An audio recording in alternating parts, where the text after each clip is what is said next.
banter in Prague, I've dressed up as a Smurf, I've swapped lives with a German, bought strip pens in France, I've covered teachers in sunscreen, nearly drowned in some foam, I had a naked massage, me and my mates had a laugh, I did 24 years at the top end.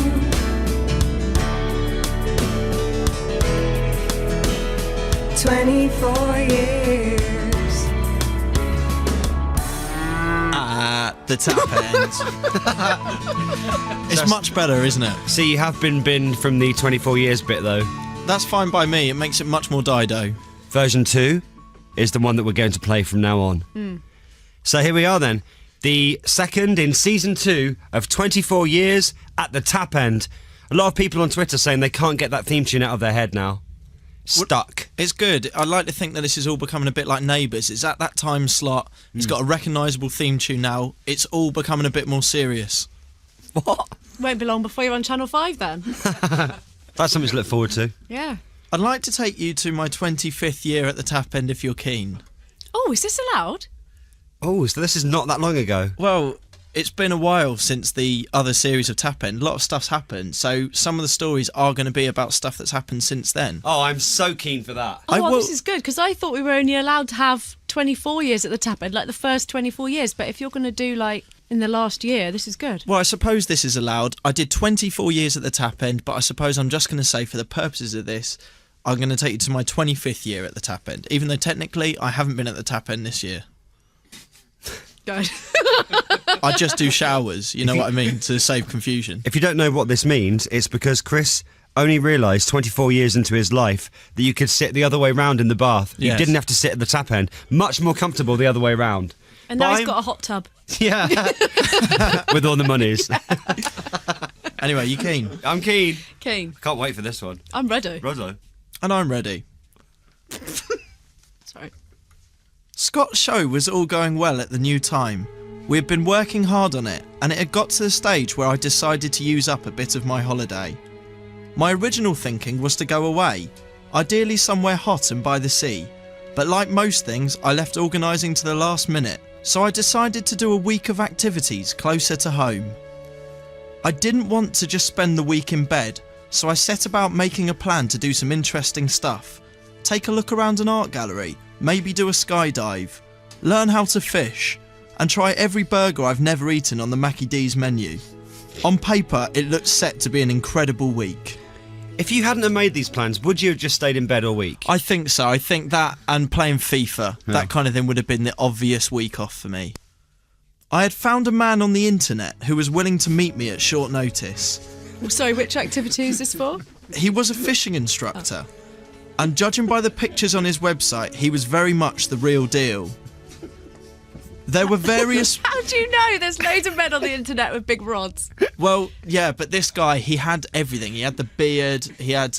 You know that you can... I wanted a real genuine Ray Mears type character to teach me to fish. I didn't want some young city boy or something who does it as a hobby. If he's dressed up like a fisherman, he's a fisherman. What about those women on the internet that dress up like nurses? Would you trust them if you had a medical emergency? No, but that's very different, isn't it? Is it? You can date them now, can't you? There's a site for that. There is, yes. I find that service odd because the advert says it's for men and women in uniform and those who just fancy people in uniform. Yes. So if you don't even have to have a uniform to be part of it, it's hardly It's just a dating site. for anyone. And on that site, do they have fishermen as one of the uniforms? I don't. Does that count as a uniform? I don't know. Is that where you found him? No, I didn't. No, I did not. Sorry, I That meant was to not click. an advert I on meant that to click. site. Fireman. No. There were various pics of him in all the gear, holding up some impressively sized trout. We had been exchanging emails, and the day had come to meet him. He instructed me to meet him in a car park near Legoland early in the morning at around 6 a.m. And as I sat in my car, I wasn't sure what the sign was going to be so that we knew each other were there. It was a similar feeling to when you're on a first date, but without any intentions. Hang on a second, this is this year, yeah? Yeah. Did either of you have phones? Yes, we did, but it's that awkward thing that there was going to be a lot of cars coming in. I couldn't just call every time I saw a car, could I? And when you go on first dates, do you often meet them in a car park near Legoland? No, good point. On a technicality, it wasn't like any first date. And you've seen a picture of him on the internet. And I didn't have any ulterior motives. Unless he's one of those that has a different profile picture to when he turns up. There I were like it that you've admitted to having ulterior motives on first date. no, but you know what I mean. Like, for all you go on a first date, for all you're doing a pleasant activity or meeting up for food, in the back of your head, it is a date, and you are hoping it will go somewhere, right? That's an ulterior motive. You're not genuinely there for the food. I love this as a real insight into how your mind works. I really like it. There were 3 cars in the car park, and whilst I was sitting there, a couple more came in. Every time I tried to peer through the windscreen to see if I could recognise the fisherman. However, it was quite dark and the headlights obscured my vision. I wasn't sure how to play this one, and was about to leave the car to go have a look around when a car pulled in and parked up. No one left the car. I thought that maybe they were waiting for a sign. He was probably thinking the same with me, and a standoff had begun. I decided to take the initiative and flash my lights 4 or 5 times. In a car park near Legoland?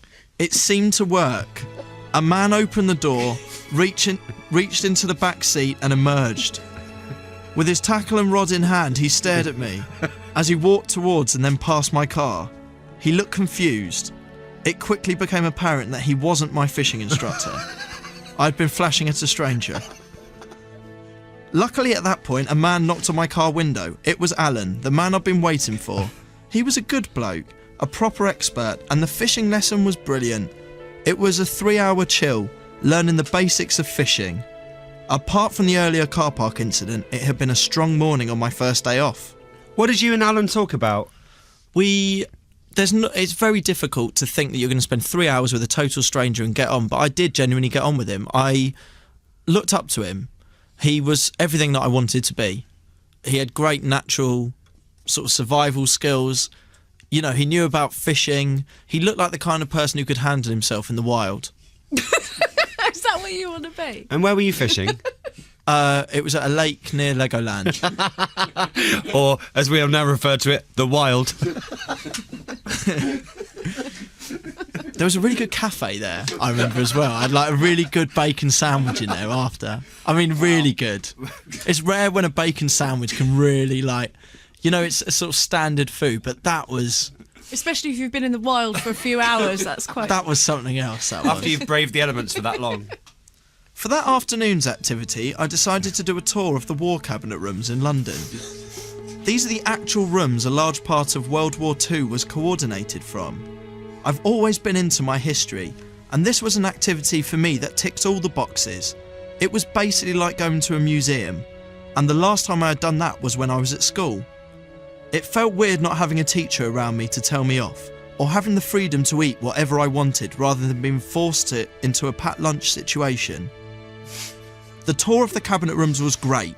It was incredible to be in a place that only 70 years ago was one of the most secret and important parts of the war effort.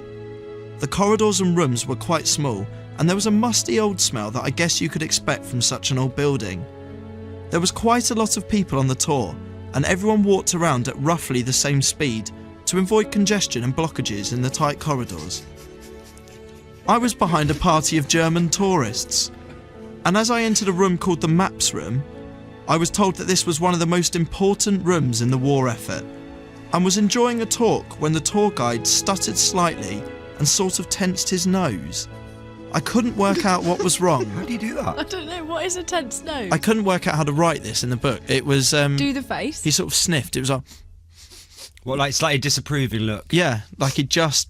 Like something had just entered his nose in a sort of unpleasant way. Don't want that in the map rooms, do you? I couldn't work out what was wrong with him until it hit me. Someone had farted. It was a nasty one, and it was clear to me that it had been produced by one of the German tourists. It was uncomfortable for everyone involved, but it did make me think. Who would have thought 70 years later there would be Germans farting in the Maps Room?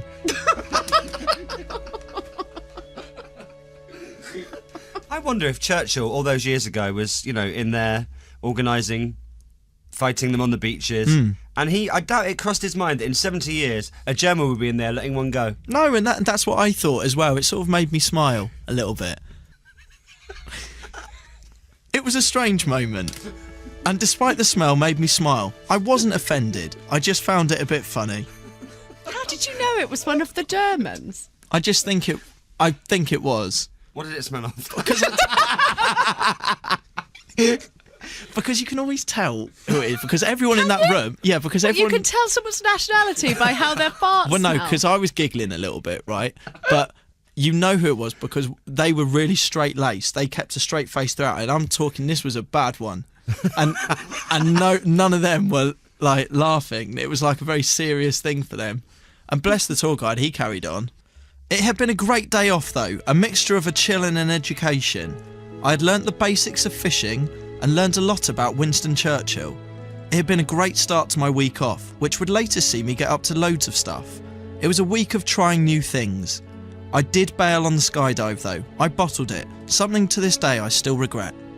Oh, let's get you to do a skydive. Now you've done this before, haven't you? Yes, you can do one this weekend. No, Have you done one? I Yeah. bottled it. Yeah, no, I've done one. You did it on the show. I'm sure I remember listening to this. You should do it. Come and do it this weekend. Would you do it again? Yes, I would actually. You see, I was up I for wouldn't do booking it this weekend when you were doing it because I'd obviously be on the ground filming you coming down to see me, but I would do it again, yeah. Coming down Coming to see down you. to see Yeah, me. you know, like when you... It's not a really romantic when you thing, kind of Becky. flow down. You know the bit where you first jump out and you go really fast, and then by the end you're like, hi, make it like a really slow kind of la-di-da It is quite slow at the end, yeah. And you're kind of sat in a really awkward, like, baby in a nappy position. Do you know what I mean? Like, you've got your legs kind of wide out and you can't speed it up or anything. And you don't know if you're going to go in the bush or not. I'm not going to lie, I'm a bit scared of it, and that's why I bailed. But I would definitely think about doing it. Did you enjoy that? I love that. You're actually asking us, how was that for you? Just a bit of feedback. Okay. Yeah, it was good. I liked it. Good. Let's see what the listeners are saying. More on Monday at 1:45. I've bossed banter in Prague. Thanks, Chris. I've dressed up as a Smurf. I've swapped lives with a German. Bought strip pens in France. I've covered teachers in sunscreen. Nearly drowned in some foam. I had a naked massage. Me and my mates had a laugh. I did. 24 years at the top end.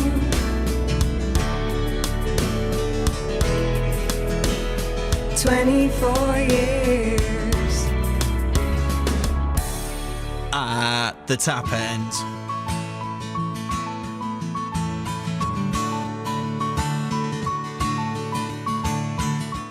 BBC Radio 1. Scott Mills.